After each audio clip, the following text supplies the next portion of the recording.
inverted, sir. Okay. Yeah, he's inverted. The pilots have difficulty reaching the controls.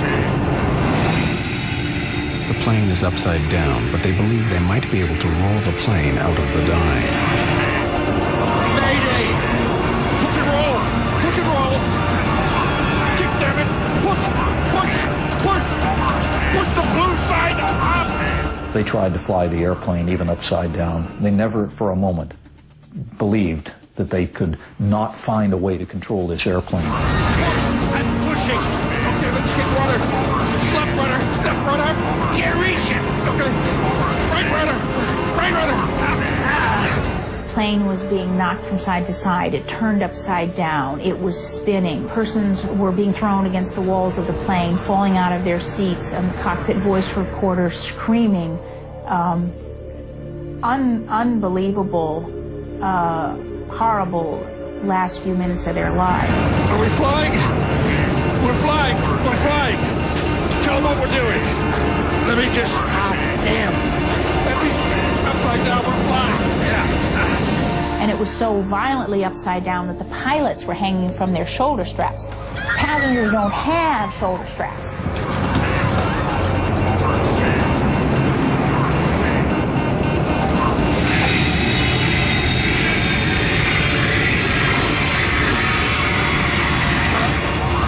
Here we go.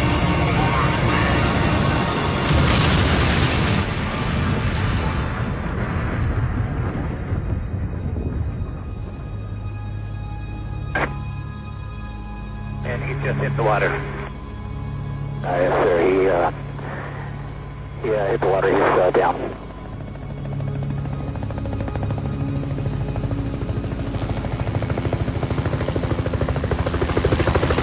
After a terrifying 60-second dive, Flight 261 hit the Pacific Ocean at close to 250 miles an hour.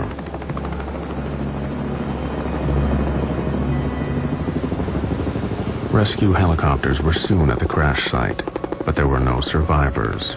The plane had broken up on impact. 88 passengers and crew, including 3 young children, died instantly.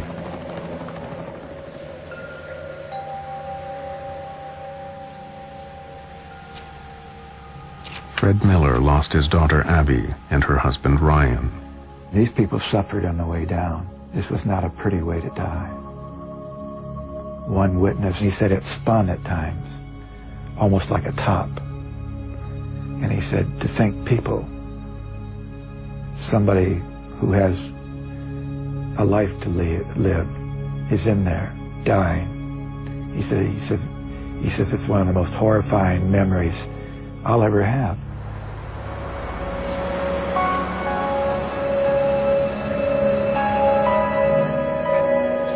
Susan De Silva lost her husband, Dean. I know that they went through a horrible, horrible experience. This was a violent end these people suffered. There were no bodies that were intact or even close to intact. And they were conscious for a long time before it all came apart. Colleen Worley died along with her fiancé, Monty. As a mother, keep waiting for your child to come home. And Colleen had traveled so much in her life that it was unusual not to have her just walk in the door. All this time you're thinking something caused this, something made this happen, and I want to find out who's responsible for this.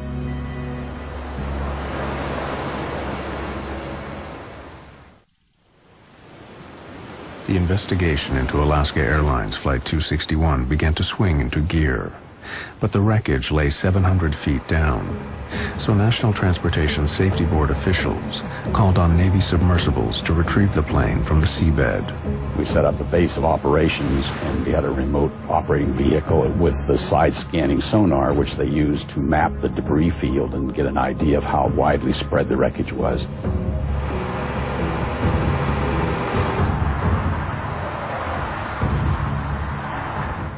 At the National Transportation Safety Board headquarters in Washington, the investigators' immediate concern was to find out what had brought the plane down.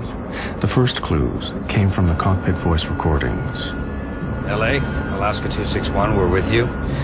We're at 22.5. We have a jam stabilizer, and we're maintaining altitude with difficulty.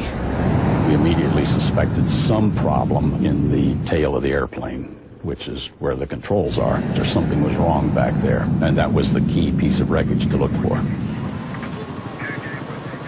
The MD-83 that crashed was a revised version of the Douglas Corporation's DC-9, which was an extremely popular plane.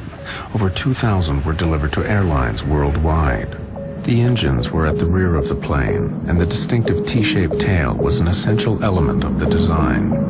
In a big turbojet aircraft, one of the rather brilliant elements of the design is that since you're going to be loading passengers and cargo, you want to be able to have that aircraft loaded a little nose heavy or a little tail heavy. Well, in order to do that, you actually had to have that entire stabilizer moving. But the ones that are the most difficult to engineer are the T-tailed airplanes, where you have the vertical stabilizer and the horizontal sitting on top. And we call that stabilizer trim. And that is an essential element of what makes these aircraft so usable. In the MD-83, a motorized jack screw in the tail moves the horizontal stabilizer up and down. As the stabilizer moves up, the nose of the airplane moves down. As the stabilizer moves down, the nose of the airplane moves up. But what role had the over 70 centimeters long jack screw played in the loss of Flight 261? The investigators were anxious to inspect it as soon as it was recovered from the seabed. The jack screw wasn't mated with the nut that it screws into. It was just by itself, and the nut was found in another piece of structure a few feet away from where the jack screw was. To have a screw separate itself from a nut with very thick threads surprised us. Secondly, we noticed that there was a curled piece of brass around the jack screw, and all of the threads that you can see here, these ridges, were gone. They had been stripped out, and the remnants of those were found coiled on the jack screw. Once the thread had been stripped off the nut, the jack screw could no longer turn. The pilots could not have known the real nature of the problem.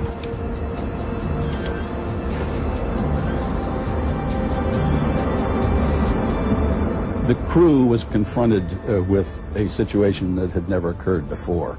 There is no failed jack screw procedure in the quick reference handbooks that they have available. There is no training for it.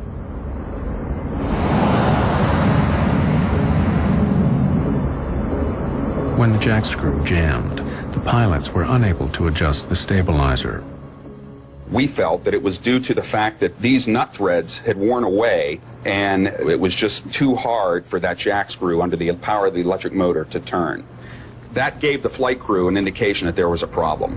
The crew knew they had a problem in the tailplane, but they had no idea what. 2 motors controlled the jack screw, and they tried each of them in turn. But the pilots' attempts to free the jam stabilizer made their situation worse. We're at 23.7. Request. Yeah, we got it under control here. No, we don't. Where they went wrong was that they wanted to try both the alternate and the primary trim motors at the same time. When the pilots switched both the electric motors on, the jack screw moved, but the threads had given way, and the jack screw was now held only by a single retaining nut. From this point on, the plane was doomed. That end nut was never designed to hold the loads generated aerodynamically by the airplane. Let's get speed brakes. Give me high pressure pumps. Okay. Now we know, in the glaring light of hindsight, now when we turn the situation around in time and look back, we can see that this aircrew and no aircrew should have ever been fooling with the trim and trying to run it back and forth. The retaining nut grew weaker and weaker. Then, finally, through the loads beating down on that nut, the nut finally failed. Feel that? Yep.